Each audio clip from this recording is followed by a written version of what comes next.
paz, queridos, sejam bem-vindos mais uma vez. Desejo que a paz de Deus esteja sobre você, sobre a tua família, sobre a tua vida. Que Deus abençoe grandemente você. Nós vamos gravar uma série de vídeos falando sobre o Espírito Santo. Então é importante que você esteja ligado, né? Acompanhe os vídeos. Vai ser uma série muito interessante, vamos estar falando temas relacionados ao Espírito Santo. Para hoje nós preparamos para você um tema muito interessante que é nascidos do Espírito e cheios do Espírito. São duas coisas distintas que causam aí um pouco, às vezes, de confusão na mente das pessoas. Não é que nós precisamos ser nascidos do Espírito para que possamos ser cheios do Espírito. Amém? Nem todas as pessoas que são nascidas do Espírito são cheias do Espírito. Para que você compreenda estas coisas, assista ao vídeo até o fim. Quero ler com você um texto que está no Evangelho de João, capítulo 20, versículo 22. E havendo dito isto, assoprou sobre eles e disse-lhes: recebei o Espírito Santo. Em Atos 2, diz assim: e cumprindo-se o dia de Pentecostes, estavam todos reunidos no mesmo lugar, e de repente veio do céu como de um vento veemente e impetuoso, e encheu toda a casa em que estavam assentados. E no versículo 4 diz assim: e todos foram cheios do Espírito Santo. Queridos, fica claro aqui que o Espírito como sopro aponta para o Espírito Santo agindo em nós como vida. E o Espírito como um vento impetuoso aponta para o Espírito Santo de Deus agindo em nós como revestimento e poder. Tem dois verbos aqui que eu acho muito interessante. Em Atos 2, no verso 2, nós temos o verbo pleró, do grego pleró, que é encher por dentro. E no verso 4 nós temos o verbo pletó, que é encher por fora. Então, no encher por dentro é quando diz assim, aí vem o vento impetuoso e encheu toda a casa, encheu por dentro. E o pletó, né, fala no verso 4, e todos foram cheios do Espírito Santo, encher por dentro e encher por fora. Então, nós precisamos compreender essas duas formas, esses dois aspectos que o Espírito de Deus trabalha em nossa vida. Agindo interiormente, ele nos traz vida. Agindo interiormente, o Espírito de Deus, ele nos vivifica. A partir do momento que nós recebemos a Cristo como nosso Senhor e Salvador, o Espírito Santo de Deus, ele nos vivifica. Observe a similaridade entre Gênesis capítulo 2, versículo 7, quando o Senhor sopra o sopro de vida sobre Adão, fazendo dele alma vivente, com João 20, 22, quando o Senhor sopra o Espírito sobre os seus discípulos, trazendo para eles novamente vida. Porque o Espírito Santo de Deus, ele tem esse papel de nos transformar interiormente, trazer vida para aquilo que outrora estava morto. E aí o apóstolo Paulo, no capítulo 5, quando ele fala sobre viver no Espírito, ele fala que no capítulo 5, no versículo de número 16, olha que interessante o que ele diz, irmãos. Olha que interessante, capítulo 5, versículo de número 16 de Gálatas, ele diz assim, ó: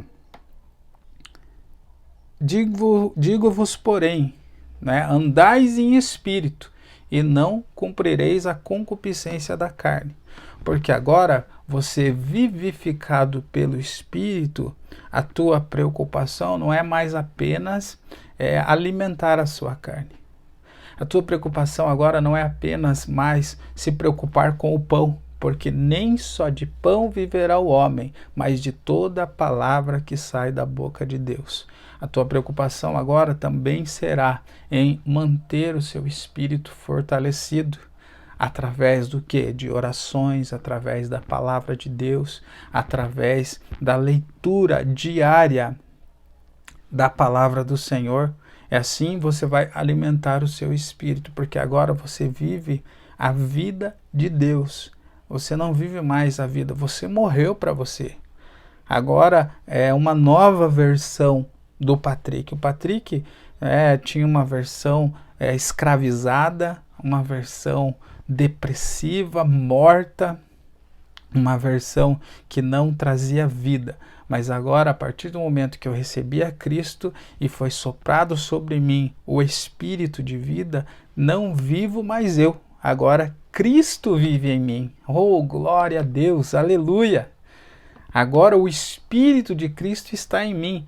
Para mim te explicar, para que você possa entender melhor isso.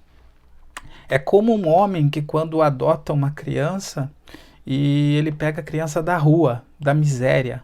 A criança estava lá jogada no meio do lixo. Ele vai, tira essa criança do lixo, dá a ele uma roupa nova, veste ele, dá uma comida boa para que ele coma, põe ele num colégio bom para ele estudar, mas apesar de tudo isso, ele percebe que a criança está entristecida, complexada. Porque, embora ele tenha tirado ele do lixo, ele não conseguiu se adaptar àquela nova vida. Ele não conseguiu compreender aquele amor tão grandioso, ele não conseguiu compreender como alguém iria cuidar dele com tanto zelo, com tanto carinho.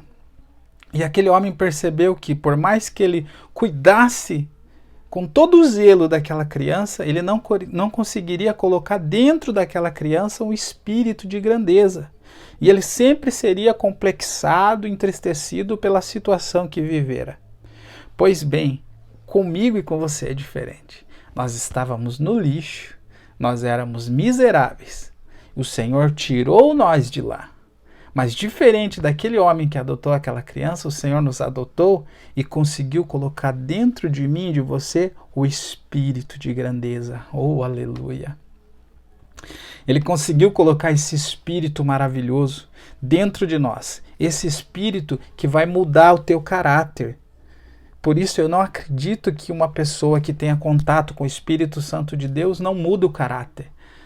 Com certeza, irmão, uma pessoa que teve um contato com o Espírito Santo de Deus, ele muda.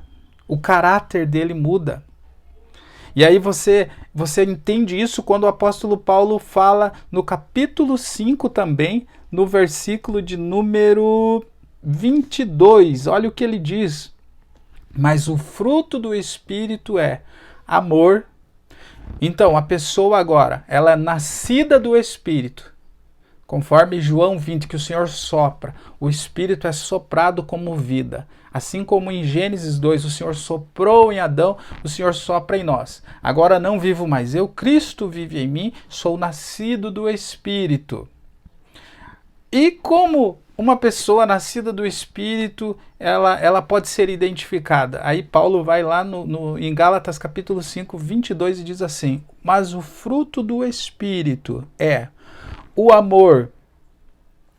Agora, a pessoa que é nascida do Espírito, ela ama Deus sobre todas as coisas. E, irmão, quem ama Deus sobre todas as coisas, ele não coloca nada diante de Deus. Não vai colocar as suas possessões, os seus títulos, os seus cargos acima de Deus na sua vida, nem sua família. Ele não vai colocar ídolos, ídolos gospel, como tem muita gente colocando ídolos gospel adiante de Deus na sua vida. Ei, irmão, quem é nascido do Espírito, ele ama a Deus sobre todas as coisas. Segundo, ele ama o seu próximo como a si mesmo. Uma das palavras mais ditas, houve uma pesquisa aí nos Estados Unidos, que uma das palavras mais ditas nos últimos tempos é o eu. Pois bem, uma pessoa que é nascida do Espírito, ele tira essa palavra do seu vocabulário. Por quê? Porque ele ama a Deus e ama o próximo como a si mesmo. Se eu amo o próximo como a mim mesmo, não existe mais eu, irmão. Agora é nós. Agora é o nós que impera, não mais o eu. Tira o eu. O eu não existe mais. convém que ele cresça, eu diminua, e que eu e os meus irmãos sejamos um só. Assim como Cristo e o Senhor são um só, nós e os nossos irmãos somos um só. Se eu não consigo amar o meu irmão que está diante dos meus olhos, como eu vou amar a Deus que eu nem vejo? Então, isso é ser nascido do Espírito. Nascido do Espírito. Então, veja só, e existe o segundo aspecto, né? Então, esse é o nascido do Espírito, que é o Espírito interiormente falando. Agora, o Espírito exteriormente, irmão, que é o de Atos capítulo 2, né? Não é o do sopro, agora é o do vento. O ruá de Deus, né? É o pneuma no grego, é o ruá. É o Espírito Santo exteriormente falando, não é? Como que é isso agora, irmão? Não é? O Espírito agindo no homem como o vento impetuoso, né? Queridos, para que você entenda melhor, não é? Quando se fala do Espírito Santo como o vento impetuoso, você vai observar que compara-se a uma roupa. Veja no Evangelho de Lucas, capítulo 24, versículo 49 diz assim: Eis que envio sobre vós a promessa de meu Pai. Permanecei, pois, na cidade até que do alto sejais revestidos de poder. Eu gosto de fazer uma comparação também que é muito legal. Por exemplo, um policial, quando ele acorda pela manhã, ele toma o seu café, toma a sua água, né, interiormente, e para que ele possa realmente ser respeitado como uma autoridade, ele precisa o quê? Revestir ou vestir a sua farda. Através da sua farda ele vai ser reconhecido como um policial, como uma autoridade. Então, o Espírito como vento impetuoso, ele é como um revestimento. Ou seja, não vai adiantar alimentar bem um policial e mandar ele sair para a rua sem a farda. Ele não vai ser respeitado como um policial. Ele não vai ser uma autoridade policial. Por quê? Porque está faltando o revestimento, a farda. Então, o Espírito Santo como revestimento está falando de quê?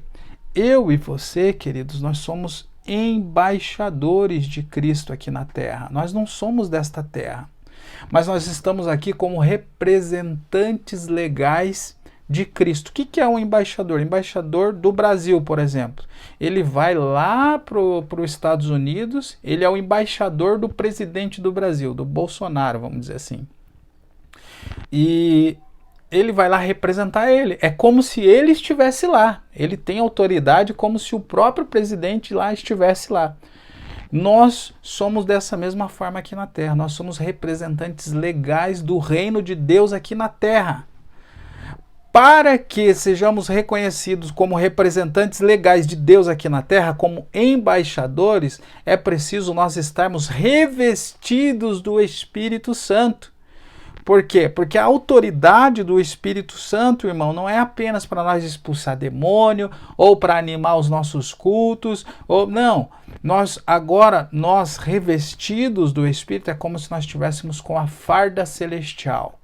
É isso mesmo, irmão. Nós temos a autoridade de Deus para sermos representantes legais do reino dos céus aqui na terra. Olha que responsabilidade, olha que lindo isso. Só que Deus, ele não largou eu e você aqui para nós sair aí falando. Não, o Senhor disse, vocês vão, mas eu vou dar para vocês. Eu vou revestir vocês de poder e de autoridade. Perceba que o poder aqui não é que nem muitas pessoas vão ludibriar o povo de Deus, para enganar o povo de Deus. Eles fazem que é um poder que eles jogam com a mão, né? Parece até aquelas brincadeiras do Dragon Ball que eles pegam e jogam poder e vai poder e não sei o que. Não, o poder que está falando aqui, a autoridade que está falando aqui é o poder que nos diferencia do poder maligno da terra, do sistema pecaminoso do homem. Por isso nós somos revestidos de poder, porque nós somos representantes de Deus aqui na terra, somos embaixadores. Olha o que Pedro escreveu em sua carta. Vós, porém, sois raça eleita, olha que lindo isso, sacerdócio real, nação santa, povo de propriedade exclusiva de Deus. Agora olha que lindo isso aqui, a fim de proclamardes as virtudes daquele que vos chamou das trevas para a sua maravilhosa luz. 1 Pedro capítulo 2, versículo de número 9. Nós representamos o reino de Deus aqui na terra.